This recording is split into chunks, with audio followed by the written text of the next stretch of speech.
Hello Year 10, this is Mrs Oldacre. Today we're going to be looking at a new topic from paper 1 of the RS GCSE from the practices section. The title of this topic is Christian pilgrimage.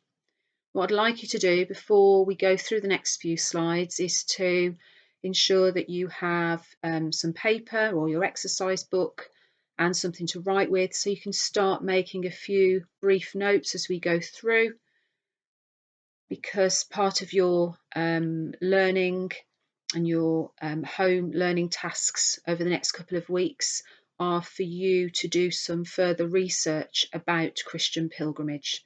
So if you just pause this video just to ensure that you've got the equipment that you require, and then we'll be able to move on. So what you need to be able to do for the RS GCSE exam with regards to Christian pilgrimage, you need to be able to understand the role and the importance of pilgrimage for Christians, and you need to understand that role and importance by looking at two contrasting examples. So two different examples of pilgrimage that a Christian may choose to participate in. And those two places are Lourdes and Iona. So over the next few slides, I'm going to give you a very basic and general introduction to what pilgrimage is, but also what a pilgrimage to Lourdes looks like, and similarly what a pilgrimage to Iona may look like. Okay, the first thing I would like you to think about is when you hear the word pilgrimage, what do you think that word means? So what is the definition of a pilgrimage? If you want to pause the video for a moment, just have a think about that, what you already know, or perhaps if you have a dictionary, or you could ask somebody, do they know what pilgrimage is?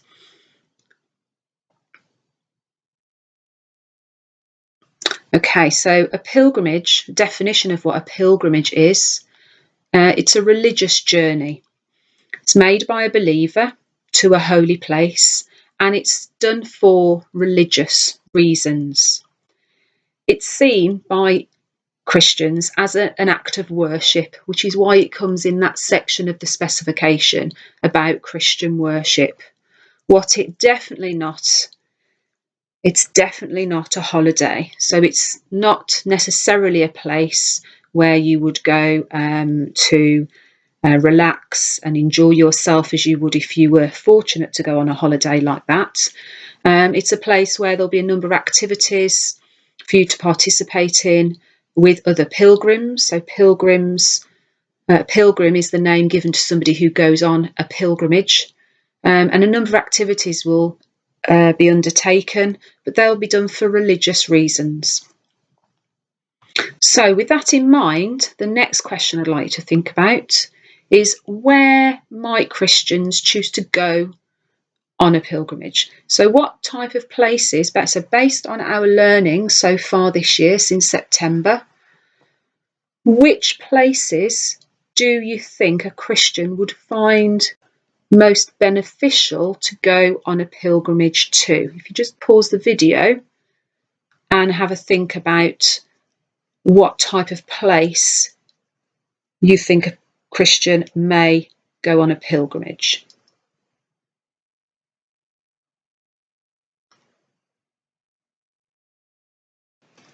Okay, so usually Christians go on these pilgrimages, these religious journeys, to places where Jesus lived. So we've looked at some of the important events in the life of Jesus. So we've looked at his birth, we've looked at his death, we've looked at some of his teachings, and we've looked at his resurrection. So places like Jerusalem and Bethlehem, where Jesus lived his life. So the site of Jesus' birth. So we can see a picture here, somebody who's praying in front of the place where Jesus was born. So that star that you see there is meant to symbolise and indicate the place where Jesus was born. Maybe the Garden of Gethsemane, where Jesus was arrested, or the site of the crucifixion, sometimes called the place of the skull, or Golgotha. And if you look very closely at that picture there, you can actually see to the right-hand side sort of two skull-like eyes out of the rock, which is where it gets its name. Or the tomb, the place where Jesus was resurrected. Or if they choose to go on a pilgrimage elsewhere, they may choose to go to other places where events of religious significance have taken place. So places that are important, not necessarily in the life of Jesus, but for other religious reasons. And these are the two places that we need to learn about for this specification: Lourdes and Iona. So we'll start with Lourdes, just to give you a very basic overview of Lourdes before you go on and do your own research later in your own time. Lourdes is a small town in France, you can see there on the map, and it's an important place of pilgrimage for Christians today, because in 1858, a young girl called Bernadette, who we can see in that middle picture here, had several visions over a few months of the Virgin Mary, so of Jesus's mother.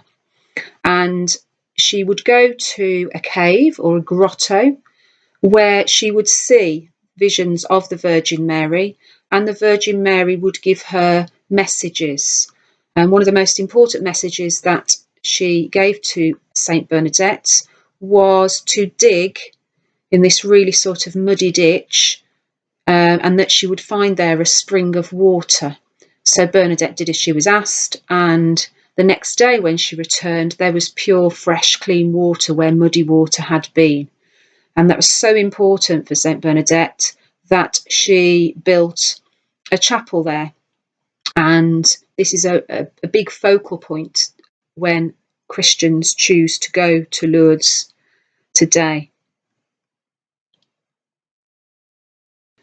So, what sort of things do Christians do when they choose to go on a pilgrimage to Lourdes? The number of activities that they might participate in. So Lourdes is a place for Christians of all denominations, so anybody from Christianity, any denomination can go and visit Lourdes, but it's particularly important for Roman Catholic Christians. So here we have the grotto or the cave where Bernadette saw those visions of the Virgin Mary. And you can see in the top right-hand corner there is a statue of the Virgin Mary to represent the visions that Bernadette had. And there is quite often, as you can see in this picture, service of worship where Christians will gather to remember the importance of their faith. They also will go to the spring of water that Bernadette was told to dig for by the Virgin Mary, because they believe this water has healing properties. So they will fill up little bottles of water to take home with them. They will also drink the water and bathe in it, because it is believed that it has healing properties. And there are many cases of people who claim that they have been cured spiritually and physically and mentally of illnesses that they have had, and upon a pilgrimage to Lourdes, after having bathed in that water or drank that water, they feel that they have somehow been cured. Another important activity that Christians might do when they go to Lourdes is they would pray the rosary whilst at that grotto.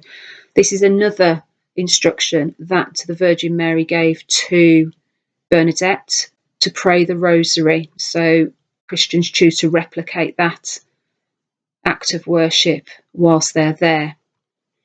A really popular way that people go on pilgrimage to Lourdes is they will go and help somebody who is elderly or disabled, and they will go there and sort of be a buddy or a mentor or a helper to that person, or a carer, to ensure that those people are also getting the best out of their pilgrimage to Lourdes. So lots of schools, again, particularly Roman Catholic schools, they will have school trips of year 10 and 11 pupils who will go and support other people on pilgrimage. It's all about showing agape and love and sort of living out that Christian ideal.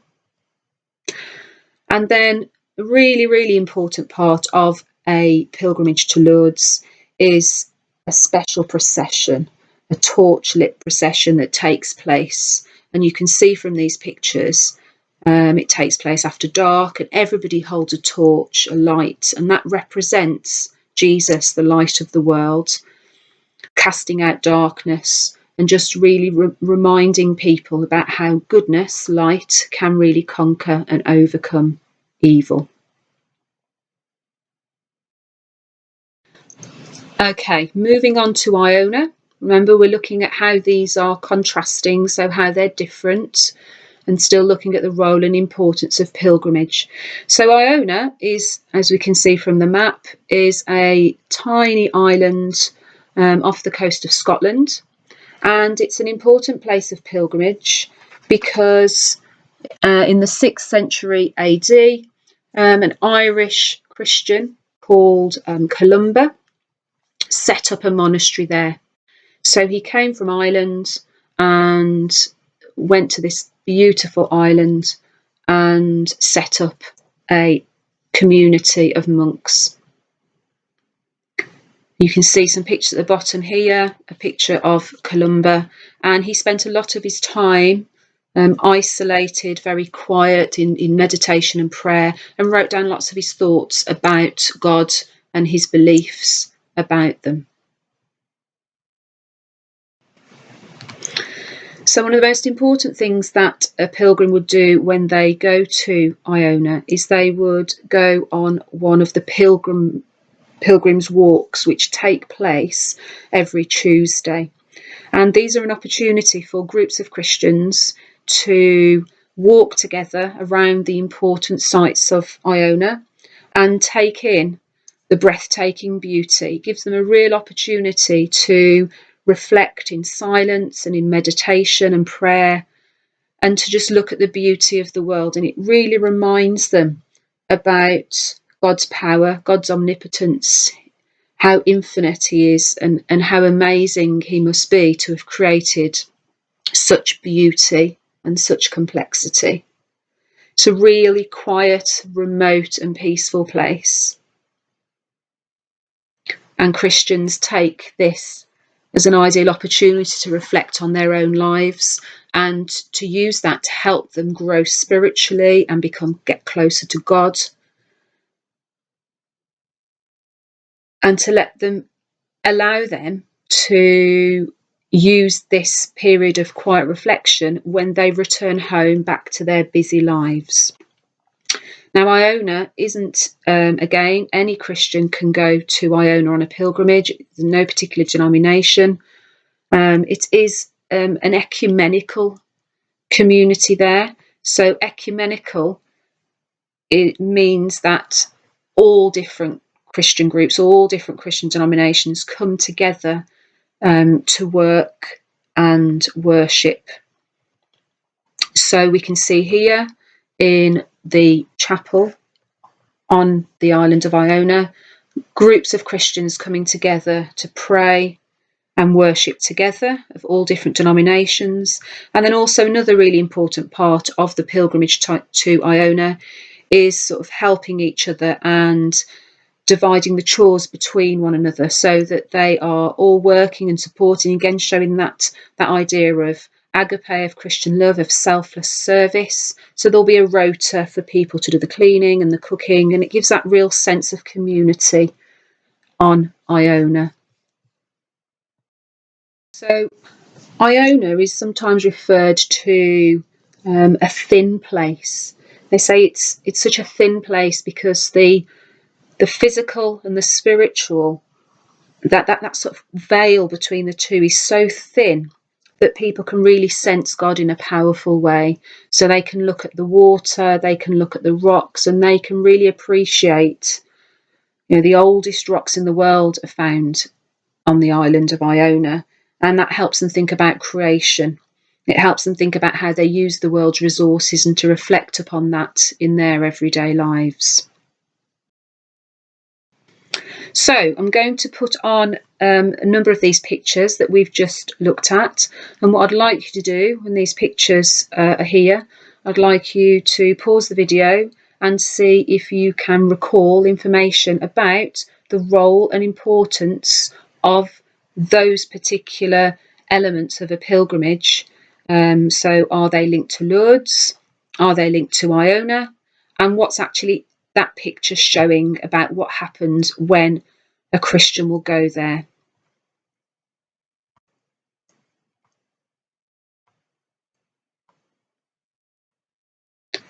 So if you just pause the video for a couple of minutes and just jot down some key ideas about those. If you need to, you could obviously rewind the video to refresh your memory.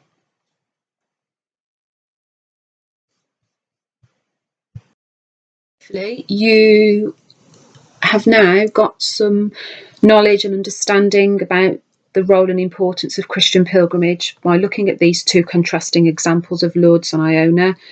A little bit more knowledge and understanding about those two places of pilgrimage for Christians.